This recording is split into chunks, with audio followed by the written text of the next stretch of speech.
गुरु को सर पे राखिए, चलिए आ गया माही, और कह कबीरता दास को तीन लोग भय नाही। ये ऋषि गालव की भूमि है और इस सत्य को कहीं ना कहीं ग्वालियर का प्रत्येक व्यक्ति जानता होगा। आपने व्यंग से शुरुआत की, फिर आप अध्यात्म पे आए और फिर आपने लिखा आशुतोष नीति। तो इतना सब कुछ कर पाना, आपको लगा कि ये आपके लिए चैलेंजिंग है? आपके मन में क्या उद्गार आए और क्यों लगा कि आपको ये लिखना चाहिए? देखिए, इसको आप आशुतोष का कृत्य ना माने, मेरा अपना ये मानना है कि मेरे पास जो कुछ भी है वो मेरे परम पूज्य गुरुदेव भगवान दत्ता जी की कृपा का परिणाम है। और गुरु को सर पे राखिए, चलिए आ गया माही, और कह कबीरता दास को तीन लोग भय नाही। ये ऋषि गालव की भूमि है और इस सत्य को कहीं ना कहीं ग्वालियर का प्रत्येक व्यक्ति जानता होगा कि संत के अंदर कितनी शक्ति होती है।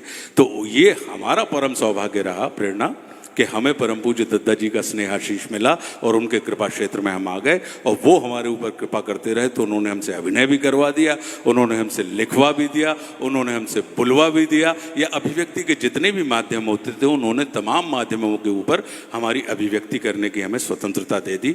तो मेरा अपना सिर्फ यही मानना है, बहुत से लोग होते हैं जिनको भाग्य से मिलता है, एक और श्रेणी होती है कि कुछ लोगों को कर्म से मिलता है, लेकिन एक तीसरी श्रेणी और होती है कि कुछ लोगों को कृपा से मिलता है।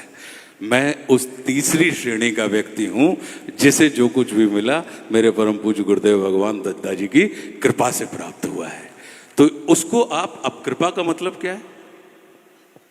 कृपा का मतलब है कि कर और पा, लेकिन करता कौन है? करता कोई और है और पाते आप हैं। इस अवस्था को आप कृपा कह देते हैं। तो आशुतोष का जो पूरा जीवन है वो पूरा का पूरा गुरु कृपा के ऊपर आधारित है। तो मैं इस बात को बिल्कुल नहीं लेता, मैं सिर्फ इसको इस तरीके से लेता हूं कि ये मेरा परम सौभाग्य है कि उन्होंने मेरी मनोभूमि को अभिव्यक्त होने के लिए अपना क्रीड़ा स्थल बनाया, और वो तमाम चीज़ें कभी व्यंग लिखवाते रहे, कभी रामराज्य लिखवा दी, कभी आशुतोष नीति जीवन की रीति ऐसी वाली कथाएं लिखवा दी, या धार्मिक कथाओं को भी एक नई किताब हमारी जो आने वाली है, जो धार्मिक कथाओं को हम अपनी दृष्टि से जैसा वो दिखवाते हैं उसको हम नए सिरे से लिखने का प्रयास कर रहे हैं। तो वो भी एक आने वाली है। तो वो ये तमाम चीज़ें कहीं ना कहीं करवाते रहे हैं।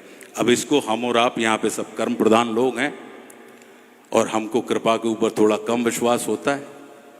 काहे भैया? क्योंकि कर्म सीमित होता है, कर्म की सीमा होती है, लेकिन कृपा असीम होती है, इसलिए वो निराकार होती है, वो दिखाई नहीं देती। तो एक बार परमात्मा श्री राम जब रावण का युद्ध करने के लिए जा रहे थे और राम सेतु बन रहा था, राम सेतु बन रहा था, सारे बंदर भालू मिलके पूरा पुल बना रहे थे। अब जब पुल बना रहे तो पुल बहुत पतला बना और हजारों की सेना थी परमात्मा श्री राम के साथ। जब पुल बहुत पतला बना तो जामवंत जी को चिंता हो गई। बोले कि ये इतना पतला पुल है, इस पे इतनी बड़ी सेना पता नहीं कितने दिनों में वहां पहुंचेगी, और इस पतले पुल से निकलेंगे और हम पहुंचते जाएंगे, रावण की सेना हमारा संहार करती जाएगी, तो कैसा करें? तो वो परमात्मा श्री राम के पास आके खड़े हुए, उन्होंने अपनी चिंता बताई कि प्रभु बहुत पतला पुल है, इस पे इतनी बड़ी सेना कैसे पार होगी? मर्यादा पुरुषोत्तम ने कहा, जामवंत जी निश्चिंत रहिए, इस पुल पे सबसे पहले मैं चलूंगा। अगर किसी का संहार रावण करेगा तो सबसे पहले राम का संहार करेगा, सेना की कोई क्षति नहीं होगी। वो आके खड़े हो गए। अब जैसे ही वो पुल के मुहाने पर आकर खड़े हुए हैं, अचानक जल में रहने वाले समस्त जीवों को लगा, और वो जो अतल में थे तल पर आ गए, और उन्होंने उस छोटे से पत्थर के पुल के से सटना शुरू किया, और देखते ही देखते सारे जीवों ने एक लंबा चौड़ा प्रशस्त पुल बना के खड़ा कर दिया। अब लोगों को लगा कि कहीं ऐसा ना हो कि अतल में रहने वाले तल पे आए हैं और इन पे हम वजन रखें तो ये वापस हमको अतल में लेके चले जाएं। राम ने चलना शुरू किया, लेकिन चूंकि वो तो राम की कृपा से आए हुए थे और सारी की सारी सेना उस चौड़े पुल से पार हो गई। तो जब उस तरफ पहुंचे तो जामवंत जी ने कहा कि प्रभु, जब सब कुछ आपको ही करना था तो आपने हम लोगों को इतना हैरान क्यों किया?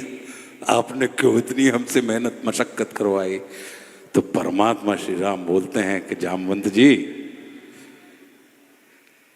आपके छोटे से कर्म का ही परिणाम थी इतनी बड़ी कृपा। तो कृपा वहीं आएगी जहां पे इतना सा पुरुषार्थ अगर शामिल हो जाए